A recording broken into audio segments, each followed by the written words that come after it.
हरे कृष्णा। माघ मास की कथा श्रृंखला में आप सबका स्वागत है। यह पवित्र माघ मास चल रहा है, यानी कि हमारी आध्यात्मिक ऊर्जा को तीव्र बनाने का और साधना को सुदृढ़ बनाने का मास। और इस पवित्र समय में हम श्रवण कर रहे हैं माघ मास से जुड़ी हुई इन पौराणिक कथाओं का। तो चलिए हमारे इस कथा यात्रा को आगे बढ़ाते हैं और सुनते हैं आज की माघ मास की कथा। आइए आज की कथा आरंभ करते हैं।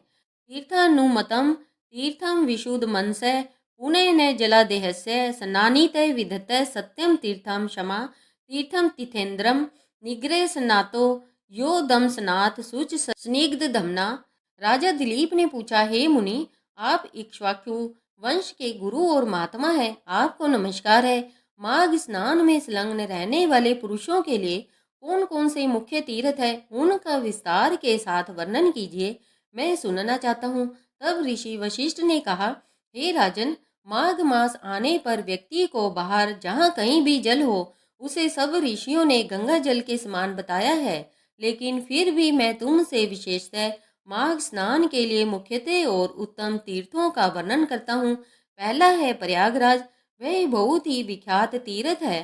प्रयाग सभी तीर्थों में कामना की पूर्ति करने वाला और धर्म अर्थ काम मोक्ष चारों पुरुषार्थों को देने वाला है। उसके सिवा नैमिषारण्य, कुरुक्षेत्र, हरिद्वार, उज्जैन, सरयू, यमुना, द्वारका, अमरावती, सरस्वती और समुन्दर का संगम गंगा सागर संगम, कांची, त्रयंबक तीर्थ, सप्त गोदावरी तट, कालंजर, प्रभास, बद्रिकाश्रम, महालय, ओमकार क्षेत्र, पुरुषोत्तम क्षेत्र, जगन्नाथपुरी, गोकर्ण, भृगुकर्ण, भृगुतुंग, पुष्कर, तुंगभद्रा, कावेरी, कृष्णावेणी, नर्मदा, सुवर्णमुखी और वेगवती नदी, यह सभी माघ मास में स्नान करने वालों के लिए मुख्य तीर्थ बताए गए हैं।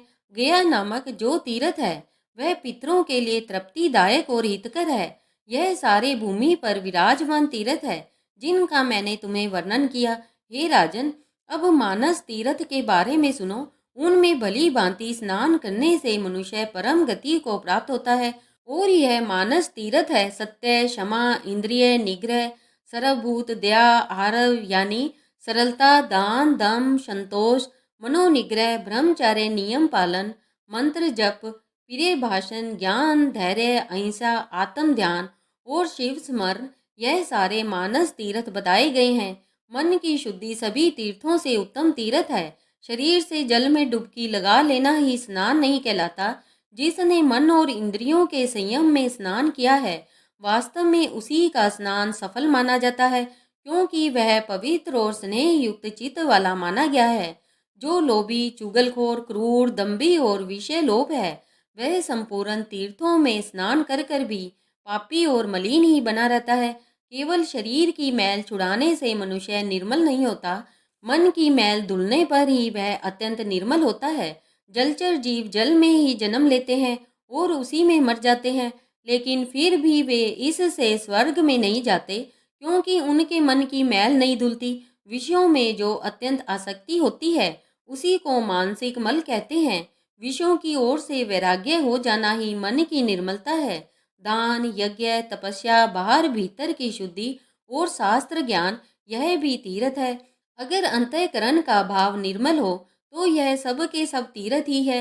जिसने इंद्रिय समुदाय को काबू में कर लिया है वह मनुष्य जहाँ जहाँ निवास करता है वहीं वहीं उसके लिए कुरुक्षेत्र, नैमिषारण्य और पुष्कर आदि तीर्थ प्रस्तुत है। जो ज्ञान से पवित्र, ध्यान रूपी जल से परिपूर्ण और राग द्वेष रूपी मल को धो देने वाला है। ऐसे मानस तीर्थ में जो स्नान करता है वह परम गति को प्राप्त होता है। इस प्रकार हे राजन, मैंने आपसे मानस तीर्थों का लक्षण बताया। अब भूतल के तीर्थों की पवित्रता का कारण सुनो। जैसे शरीर के कुछ भाग परम पवित्र माने गए हैं, उसी प्रकार पृथ्वी के कुछ स्थान भी अत्यंत पुण्य में माने जाते हैं। भूमि के अद्भुत प्रभाव, उनके जल की शक्ति और मुनियों के अनुग्रह पूर्वक निवास के कारण ही वे सारे तीर्थों को पवित्र बताया गया है। और इसीलिए भूम यानी पृथ्वी पर और मानस सभी तीर्थों में जो नित्य स्नान करता है वह परम गति को प्राप्त होता है। प्रचुर दक्षिणा वाले अग्निहोष्ट्र आदि यज्ञों से यजन करने के बाद भी मनुष्य उस फल को नहीं पाता जो उसे तीर्थों में जाने से प्राप्त होता है। जिसके दोनों हाथ, दोनों पैर और मन भली भांति काबू में हो और जो विद्या, तप और कीर्ति से संपन्न हो, वह तीर्थ के फल का भागी होता है। जो प्रतिग्रह से निर्वत, जिस किसी वस्तु से भी संतुष्ट रहने वाला और अहंकार से मुक्त है, वह तीर्थ के फल का भागी होता है। श्रद्धा पूर्वक एकाग्रचित होकर तीर्थों की यात्रा करने वाला धीर पुरुष कृतज्ञ हो तो भी शुद्ध हो जाता है। फिर जो शुद्ध कर्म करता है, उसकी तो बात ही क्या करना। वो मनुष्य पशु पक्षियों की योनि में नहीं पड़ता, बुरे देश में जन्म नहीं लेता, दुख का भाग ही नहीं होता, स्वर्ग लोक में जाता है और मोक्ष का उपाय प्राप्त करता है।